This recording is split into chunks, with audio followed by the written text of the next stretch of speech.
बिस्मिल्लाहिर्रहमानिर्रहीम। स्टूडेंट्स, मैं हूं आपका टीचर इश्तियाक अहमद। ये लेक्चर आपको स्टार्स के प्लेटफॉर्म से दिया जा रहा है। अगर आप फ्री ऑनलाइन क्लासेस लेना चाहते हैं तो हमारे इस नंबर पर अपने आप को रजिस्टर करवाएं 03334791 स्टूडेंट्स, आज हम जो टॉपिक स्टडी करने वाले हैं वो है क्लास 9th का। सब्जेक्ट हमारे पास है केमिस्ट्री और चैप्टर नंबर लिया गया है 2 और टॉपिक हमारे पास है स्टूडेंट्स यूजेस ऑफ आइसोटोप्स। जी स्टूडेंट्स, हमारे पास 5 आइसोटोप्स के यूजेस हैं, जिसमें से फर्स्ट यूज है radiotherapy treatment of skin cancer. Cancer जो वो दो तरह का होता है, एक है स्किन कैंसर, दूसरा है cancer with in body. Students, skin cancer जो है इसको रिमूव करने के लिए 2 आइसोटोप्स यूज किए जाते हैं।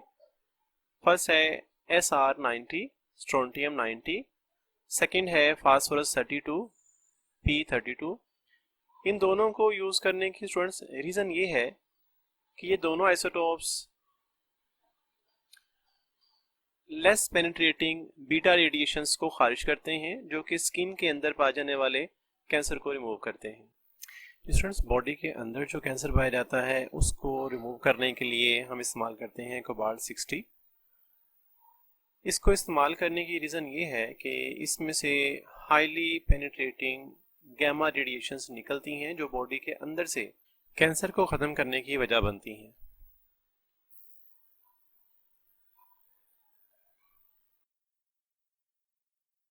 नेक्स्ट यूज़ हमारे पास है tracers for diagnosis and medicines.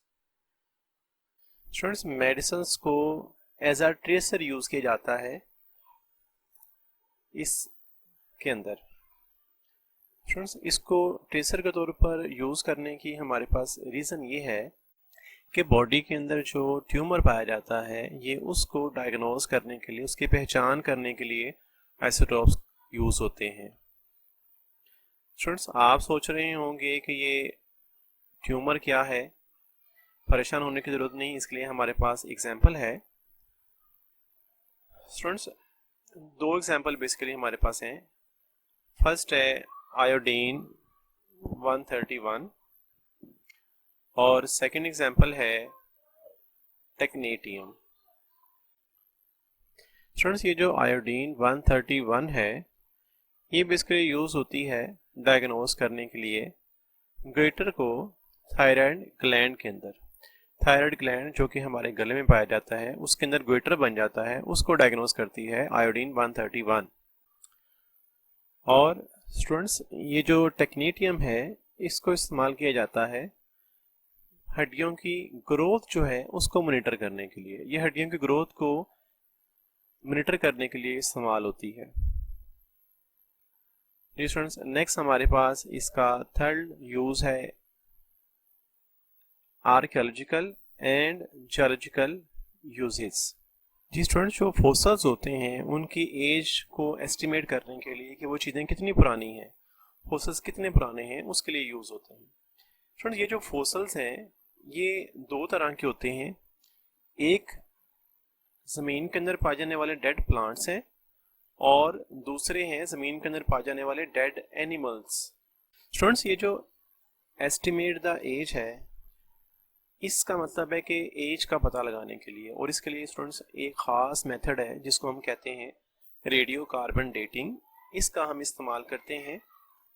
ये जो रेडियो कार्बन डेटिंग है इसको इस तरह से डिफाइन किया जा सकता है: age determination of old carbon containing objects fossils by measuring the radioactivity of carbon 14 in them is called radiocarbon dating or simply carbon dating. इसका मतलब है कि जो फोसल्स के अंदर कार्बन पाई जाती है उसके अंदर कार्बन 14 की रेडियोएक्टिविटी को मेजर करके हम उन ऑब्जेक्ट्स की एज का पता लगा सकते हैं। ये तो स्टूडेंट्स, नेक्स्ट हमारे पास इसका यूज नंबर 4 है chemical reaction and structure determination. ये स्टूडेंट्स, हम इसको इस तरह से डिस्कस कर सकते हैं कि किसी भी केमिकल रिएक्शन के अंदर जो रेडियो एक्टिव एलिमेंट्स हैं उनको फॉलो करने के लिए आइसोटोप्स का यूज़ किया जाता है। सेकंड हमारे पास जो इसका यूज़ है वो ये है, ये किसी भी केमिकल रिएक्शन के स्ट्रक्चर को डिटरमाइन करने के लिए भी यूज़ होते हैं। स्टूडेंट्स, आप सोच रहे होंगे कि ये किस तरह से यूज़ हो सकते हैं, तो इसके लिए हमारे पास एक एग्जांपल है जिससे हम इसको डिस्कस करते हैं। स्टूडेंट्स, कार्बन 14 कार्बन डाइऑक्साइड को लेबल करने के लिए यूज़ होती है। स्टूडेंट्स, ये जो कार्बन डाइऑक्साइड है, ये कार्बन डाइऑक्साइड पौधों के अंदर फोटोसिंथेसिस के प्रोसेस में यूज़ होती है ताकि हमारे पास ग्लूकोज की फॉर्मेशन हो सके पौधों के अंदर। और कार्बन डाइऑक्साइड की जो मूवमेंट है फोटोसिंथेसिस के प्रोसेस में ग्लूकोज बनने तक के तमाम स्टेप्स के अंदर भी डिटेक्ट की जाती है इसी कार्बन 14 के ज़रिए से। जी स्टूडेंट्स, नंबर 5 हमारे पास यूज़ है एप्लीकेशन इन पावर जनरेशन। इसको पावर जनरेट करने के लिए भी यूज़ किया जाता है। इसका सबसे पीसफुल यूज़ है, पुरअमन इसका इस्तेमाल है। स्टूडेंट्स, इलेक्ट्रिसिटी को जनरेट कैसे किया जाता है ये हम स्टडी कर रहे हैं। स्टूडेंट्स, न्यूक्लियर रिएक्टर के अंदर एक रिएक्शन होता है nuclear fission. Control nuclear fission reaction के ज़रिए से न्यूक्लियर रिएक्टर के अंदर हम इलेक्ट्रिसिटी को जनरेट करते हैं। जी स्टूडेंट्स, इसको आप सोच रहे होंगे कि न्यूक्लियर रिएक्टर के अंदर किस तरह से न्यूक्लियर फिशन का प्रोसेस होता है और उससे इलेक्ट्रिसिटी कैसे प्रोड्यूस होती है। तो इसके लिए हमारे पास एग्जांपल है जिसके साथ हम एक्सप्लेन करेंगे। स्टूडेंट्स, यूरेनियम 235 एक यूरेनियम का आइसोटोप है। इसके ऊपर स्लो मूविंग न्यूट्रॉन्स को बम्बार्ड किया जाता है जिससे हमारे पास एनर्जी हासिल होती है। जब हम यूरेनियम के ऊपर स्लो मूविंग न्यूट्रॉन्स को बम्बार्ड करते हैं तो ये न्यूक्लियर फिशन का प्रोसेस होता है और इस प्रोसेस के अंदर हमारे पास दो एलिमेंट हासिल होती हैं न्यूक्लियर फिशन से। फर्स्ट है बेरियम 139 और सेकंड है क्रिप्टॉन 94, और इसके साथ में न्यूट्रॉन और प्लस बहुत ज़्यादा अमाउंट में हमारे पास एनर्जी हासिल होती है। अगर हम स्टूडेंट्स इसी चीज़ को केमिकल इक्वेशन के जरिए से स्टडी करें तो हमारे पास है यूरेनियम, एटॉमिक नंबर 92 है और मास नंबर 235 है।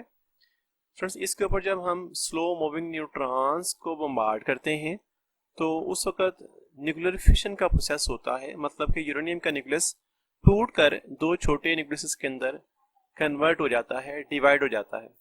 इसमें फर्स्ट हमारे पास एटम जो बनता है वो है बेरियम, एटॉमिक नंबर 56 और मास नंबर 139 है। सेकंड हमारे पास जो एलिमेंट हासिल होता है वो है क्रिप्टॉन, एटॉमिक नंबर है 36, मास नंबर है 94। इसके साथ में स्टूडेंट्स हमारे पास 3 न्यूट्रॉन्स भी हासिल होते हैं और इसके साथ में स्टूडेंट्स हमारे पास बहुत ज़्यादा अमाउंट में एनर्जी भी हासिल होती है। स्टूडेंट्स, यही वो एनर्जी है जो हम इलेक्ट्रिसिटी को जनरेट करने के लिए यूज़ करते हैं। कैसे इसको यूज़ करते हैं ये स्टूडेंट्स आपको हम बताते हैं। इसको हम बॉयलर के अंदर यूज़ करते हैं। बॉयलर के अंदर ये पानी को, वाटर को स्टीम के अंदर कन्वर्ट करती है। देन यही जो स्टीम है इसको स्टूडेंट्स हम इस्तेमाल करते हैं टरबाइंस को मूव करने के लिए ताकि इलेक्ट्रिसिटी जनरेट हो सके इस रिएक्शन में। ये स्टूडेंट्स मज़ीद लेक्चर्स को हासिल करने के लिए हमारे इस ग्रुप को ज्वाइन करें और मैक्सिमम हद तक दूसरे दोस्तों के साथ, स्टूडेंट्स के साथ शेयर करें ताकि ज़्यादा से ज़्यादा बच्चे इससे मुस्तफ़ीद हो सकें और उनको फ़ायदा हो सके। शुक्रिया। अल्लाह हाफिज़।